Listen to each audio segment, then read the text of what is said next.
Excuse me, sir. Sir, Yeah? is this your yacht? Yeah, but what's with the camera right there? I have a channel with 10 million followers. I go all over the world interviewing the most successful people. I'm asking yacht owners what they did to be able to afford a yacht. Well, I own a hedge fund. You own a hedge fund? Correct. For how long? Almost 28 years. Over these 28 years, what was the most amount of money you made in a single year? We did about 30 million in sales. I had been a part of a partnership where we had bought a company for $25 million and had sold it for $55 million 3 years later. I would say about 300 million. $300 million?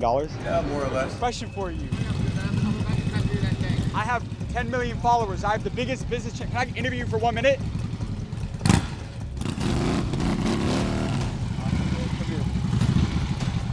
How long have you been an entrepreneur? A little bit longer than you. Yeah. What was the most amount of money that you made in a single year? Me or the company? The company I think does, let's say it would be 8.5 billion, I think last year. How about for yourself? I ate every day. How can somebody own a yacht in today's world, man?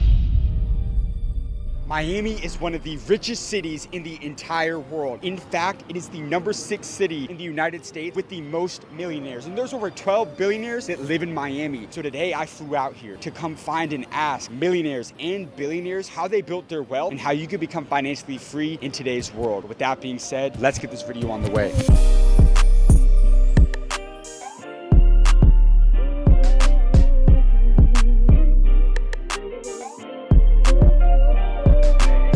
Excuse me, ma'am. Ma'am.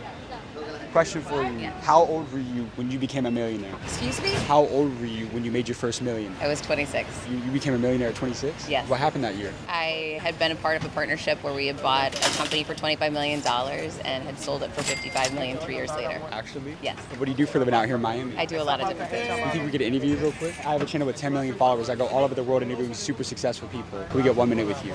Sure. How many businesses do you own? Right now? Yeah. I have 5. 5 businesses? Yes. How long have you been a business owner? Oh my gosh, my first time I was an equity partner in a company, I was 24 years old. How old are you now? I'm 50. You're 50 years old. I am. Did you come from a lot of money? I came from nothing. I grew up with 4 kids, a single mother on food stamps, living in a trailer behind my grandparents' home. What was your turning point to financial freedom? When you grow up with lack, you realize what you don't want. So you're like, how am I going to fix this? And I just remember thinking at a young age, at 9 years old, I started my first paper route. I'm like, I just need to start hustling, start working. I'll figure it out along the way. A lot of people don't want to hear that. The come up is a struggle and it's a journey. But by the time I was 18 and everybody else was just starting to think about working, I had been working for a decade. So I had sales expertise. I had hustle ingrained in me. So when I actually started my first job out of college, I crushed everybody near me because I had the work ethic and they also had the experience and expertise that I had built in that come up. Were you good at selling? I mean, I could sell ice to an Eskimo. Wow. So give us a quick sales masterclass right here. Give me a lesson about sales. The most important thing about sales is to always put yourself in the other person's shoes. Too often people think about, here's what I want you to have, here's why I want you to have it. That's an epic fail. The right way to do it is to put myself in your shoes, figure out the problem that you need solved, think about and empathize with how you're feeling, how you got there, and start speaking that to you. Immediately you're gonna feel a connection with me, you're gonna feel a trust with me, and you're gonna say, this girl gets my pain point. Now I can ask her, hey, can you solve that for me? And wouldn't you know, yes, I can. And that's how you really sell people. You realize they don't teach that in school, right? Well, they need to start teaching it. Did you have to sacrifice a lot when you were coming up? Oh my gosh, of course. I remember in my 20s, all my friends were getting married. Everybody was having babies. I didn't take one day off from work for 4 years. Not one vacation, not one day. All my friends lived in Boston. I lived in Boston. I moved to the middle of Michigan, in the middle of nowhere, Saginaw, Michigan. Not somewhere, an ideal location people want to go. I was 24 years old. I gave up everything because I wanted to put myself on the map in regards to business, create some credibility and a name for myself and some wealth, and it all worked out. When you were coming up growing your businesses, did you have a lot of people that were hating on you or doubting you? Even my own family has, right? Like people who, it doesn't mean they have to hate on you. They might love you and they want to hold you back because they're scared for you. Right? It doesn't have to be haters. I think that that's a confusing point for a lot of people. My second book is called Overcome Your Villains. It's about getting all negative people out of your life. That's key to success. But sometimes the people that are really holding you back and holding you down are the ones that love you because they're afraid for you. You have to be willing to say, I feel you, I see you, I thank you, I'm grateful for you, and I'm gonna still move forward anyway. So it's safe to say that even though they're your family or your loved ones, they may not know what's actually best for you. No one is gonna know what's best for you other than you. You've got to tune out that noise. Maybe they couldn't do it. That has nothing to do with whether you're gonna be successful or not. You got amazing advice. Oh, thank you. I'm Thank you so so much for your happy time. to be here with you. I appreciate you. Thank you for your I time. appreciate you. You guys, we're at our next destination right now, the Miami Beach Yacht Harbor, home to some 10, 20, $30 million yachts. So we're gonna be going around seeing if we can get into these gates, go up to these docks where the yachts are parked to see if we can ask yacht owners what they did to become rich out here in Miami. So let's waste no more time and let's go around and see if we can find some people and go see what they have to say. Come on. Sorry, bro. Can we come in? No. Why not? It's private. Private? Yeah. Are any of them open? Yeah, you gotta go to the office. Other ones? Yeah. Okay. As you guys can see, man, since we are at the yacht harbor, the yacht marina out here, it is very hard to get into these places because these people are very private, very secretive with how they made their money. But you know us, and we're gonna do whatever we can and whatever it takes to go get the game for you guys out here in Miami. So let's go find some and go see what they have to say. Come on. All right, you guys. So we were able to get into one of the docks out here. So we're gonna try and find these people out on these boats and see how they were able to accumulate their wealth out here. Sir, question for you. What is it? Is this your yacht? No. Excuse me, sir. Sir, is this your yacht? Yeah, but what's with the camera right there? I have a channel with 10 million followers. I go all over the world interviewing the most successful people. I'm asking yacht owners what they did to be able to afford a yacht. Well, I own a hedge fund. You owned a hedge fund? Correct. For how long? Almost 28 years. Over these 28 years, what was the most amount of money you made in a single year? I would say about 300 million. $300 million? Yeah, more or less. Actually? Yeah. Hey, could I ask you a couple questions for the channel real quick? Sure. Thank you for having us on board. Absolutely. Appreciate Nice to meet man. you. Can we ask you a couple questions on how you became successful? Yeah, sure. So my first job, I was on Wall Street. I worked for a company called Nesbitt Burns. It was actually acquired by Bank of Montreal. And I then developed a hedge fund, which I was running about 4,000 traders and about 600 employees. We did about 3-4% of the U.S. markets in volume. In 2010, I then basically created a fintech company and switched from trading to execution and did that for about another 7 or 8 years. And one of the big banks in Canada looked at us, loved it, and we sold the company. Have you ever lost money? A lot of money. What's the most amount of money you lost in a single year? Tell you what I lost in one day. What'd you lose? A little over $8 million. $8 million.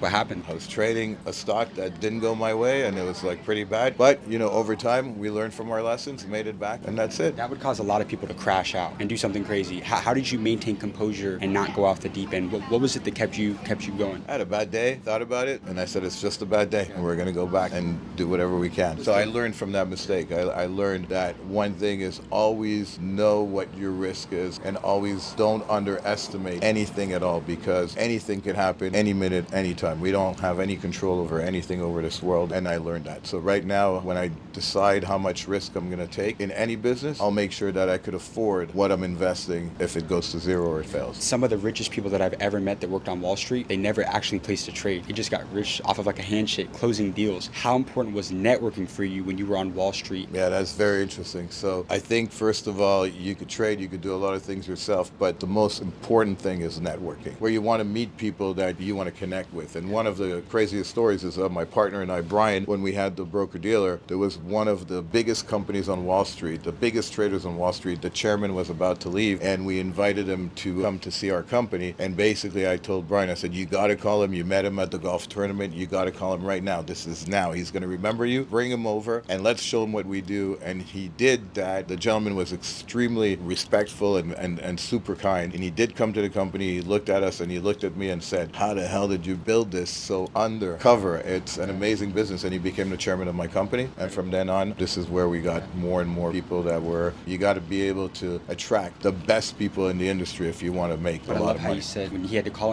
him now. How important was speed for you? It was everything. If he didn't call him that, like now, and I remember he ran around the pool and he was a little nervous and he called him and the guy said yes and he came to me and he said, wow, he's coming over. But then we had to have something real that, that was valuable for him to invest, and he did invest and became the chairman. That was like where we pivoted in the company, and that's where that took us to the next level. So speed is extremely important. When you want something, you got to go for it. And manifesting is the most important thing you can do in business. So talk to me about that, manifesting though, because not a lot of business people, they don't really talk about the mindset too much, but it seems like that's been very important for you. It's very important. I mean, manifesting is something I do every day, and I believe in it so much, and I've done that since I was like 10 years old. Like, if I really, really want something, I'm going to go for it, and I'll do everything to get it. Doesn't matter how I'm going to get it, legally, of course, but everything that I need to do, I'm going to do to be able to acquire what I want. So what does your self-talk look like? I mean, it's very different for everything. I think one of the self-talks is probably like, I smile, I think, and I go, yeah, I'm going to get this. And I know exactly how, and I think in my head, what are the steps for me to achieving that? And I create this whole story, and then I go for it. You got amazing advice, my friend. Great. Well, thank you very much. Thank you so It was much a pleasure thank talking you for to having us on. Guys, Miami has been incredible so far, and I'm headed right now to go get my next interview for you all. But I want to talk real quick about one of the most important pieces of advice that I've received from a $100 million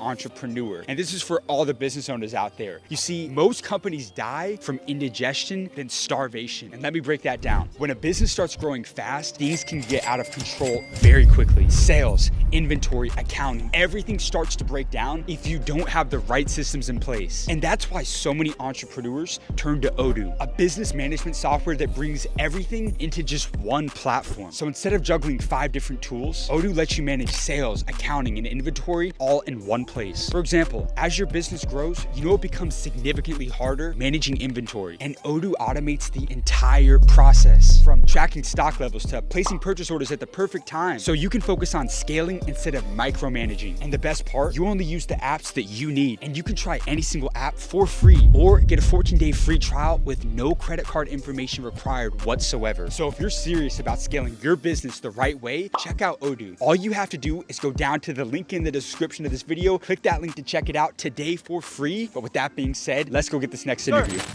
Question for you. I have 10 million followers. I have the biggest business channel. Can I interview you for 1 minute?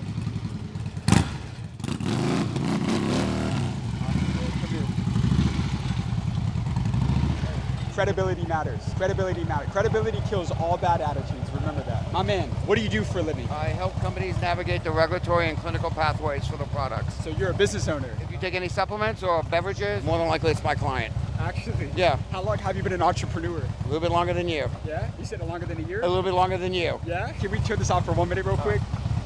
What was the most amount of money that you made in a single year? Me or the company? The company I think did, let's say it would be 8.5 billion, I think last year. 8.5 billion. Give or take. How about for yourself? I ate every day. 8 out of 10 companies, they go out of business in today's world. What's the most common mistake you see business owners make? CEO's ego. Your ego is not your amigo. Yeah, no. CEOs will fuck up a good company. Were you good in sales? No, I'm great in sales. You're great at sales. What's your secret to selling? Because sales cures everything for a lot of companies. I don't sell anything. I just find out what the client needs and I help him hit his goal. Is there a question that you're constantly asking people? Yeah. Like, what are you doing to get to yes? What are you Same doing? thing you asked me. You got a minute? What do you need? I'll help you get there. I'm like a fucking genie. How about negotiating though? Because you've been at the table with some heavy hitters. You're going back and forth. What's your secret to negotiating? There's a dollar value to everything. If I can get your product to market faster than you can, what is that worth to you? And I'll figure out what that is, how much they're going to make on that particular product within a year. And if I can save them 3 months, let's say they're going to do $12 million a year on that product launch. If I can get the product 3 months earlier, I make them an extra $3 million. If I'm charging you $300,000, then why are you bitching? It just made you $3 million. Yeah. So it's not what it costs, it's what you get. Yeah, it's the scale of economics. If you lost everything tomorrow, could you make it all back? Done it 4 times. So you've lost it before. 4 times. How are you getting back every single time? Same way. Yeah. What?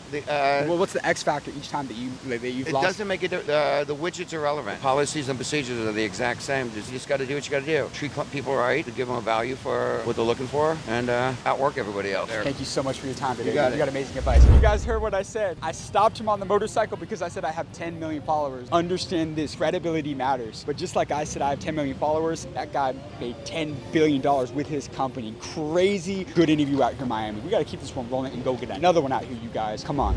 I watch your shit all the time. Thank Just you. recognize you. Hey, real quick.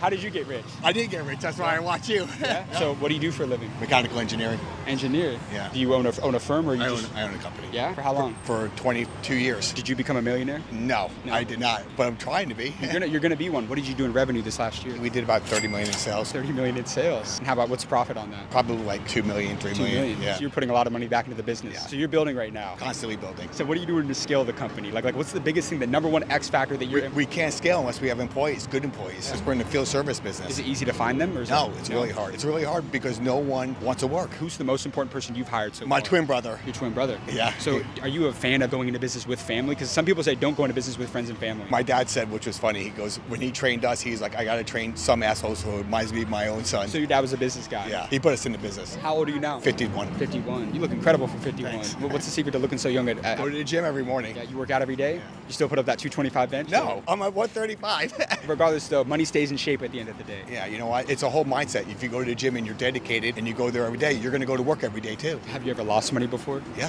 When you're an owner, you go through cycles all the time of when you're up and down. No one wants to cut back. It's always great to buy great cars and buy Porsches and all that stuff, but God forbid you have a bad year. When are you going to get rid of. It's always harder to go down, you know? Do you think everybody's built for entrepreneurship? No, because some people are great employees, but at the other end, it's a lot of sacrifice. Your wife, your kids, everyone's got to sacrifice. You travel, you're not home every night, so a lot of people aren't built for that. They'd just rather take a paycheck, which is great, but at the same time, it's a lot of dedication. It's good and bad. It's hard to start a company, but it's even harder to keep it. Appreciate you so much, man. Appreciate it, That was buddy. excellent. Thank you, brother. Guys, this video was incredible, but I need you guys to like and subscribe for amazing content I've got coming every single week, because I'm going all over the world to find billionaires and the most successful business owners to deliver their advice right to you. And if you are not a member of my entrepreneur community, the #1 in the world, the School of Mentors, you need to become a member. You can join this community today for free by going down to the link in the description of this video. The School of Mentors is #1 in the world for a reason, because you can get mentored directly from the millionaires and the billionaires that I interview on this channel every single week. I can't wait to see you on the inside of the community. And with that being said, I'll see you in the next video.